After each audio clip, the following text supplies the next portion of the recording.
doole ndaw la doole ndaw la sante ko yàlla sante ko yàlla doole ndaw la doole ndaw la doole ndaw la doole ndaw la mbokki jullit yi mbokki taalibe yi ba léegi rek ñu ngi ko ànd ak soxna Mame Issa Mbacké Ahlu Café fii nga xamante ni moo di Daaru Tanzil ñaareelu fan ci li nga xam ne moo di liggéey bi ginnaaw wax ne mbàcc mi bees mi jëri bi noppi na ñu fas yéene attendre li nga xamante ni moo di tooñu ngooñ bi tabarakallah masha Allah taalibe yi mu mel liggéey bi daanaka lu ci des bareetut ñu ngi koy ànd ak mbégte lépp rek ci liggéey Serigne Saliou fii ci Xelkom ci tool yi Serigne Mourtala Mbacké moom Serigne Saliou waaye jàmbaari soxna Mame Issa Mbacké Ahlu Café yi ñii maaj jal bu ñu agsi rek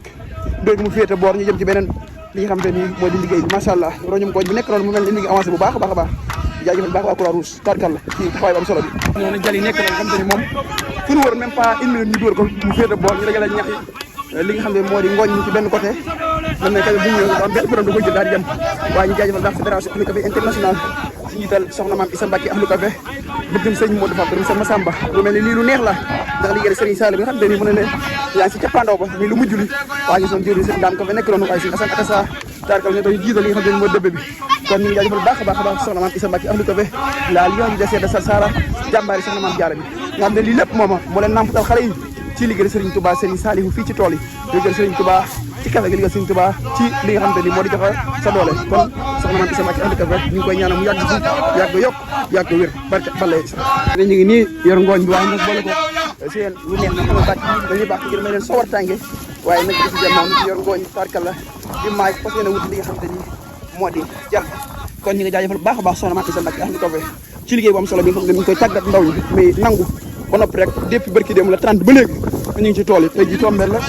le 2 nga mel ne 30 novembre ba léegi ñu ngi ci tool yi moom mi ngi déparé Touba ñëw fii nga xam ne ni moo di Xelkom fanaan ci ba nu xëy la première commencé liggéey mi démb waaye tey jii mi ñaareel bi mu mel ne bàcc beeg bees beeg jër bi noppi na bañ nekk ci roñum ngooñ mi kon liggéey bi bu mel ne daal lu ci des bëreet buñ ci paree dañuy dem ci toolu Serigne Moustapha Saliou yàlla yàlla doon ay leeram buñ ci paree nag doog a wuti tool yi nga xam ne mooy toolu Serigne Cheikh ndeysaan xalifa bi kon liggéey bi moom mu mel ne mi ngi nii rek soxna Mame Issa Mbacké moom ñu tàllal loxo ñëpp liggéey bi am solo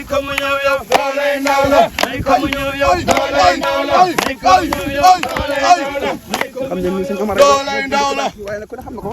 ñu jàmbaar la tarkala nekk ci tool yi moom tamit nekk sa wër bu ko neexoon yem ci oto ya waaye dafa bàyyi lépp xam ne fii moom lu waay am rek jëfal Serigne Saliou la mu fu teeku nekk ci tool yi gaare oto bi fële kon sëñ Omar ñu koy jaajëfal baax a baax Omar Gueye tarkal di ko ñaanal moom carte grise moom tamit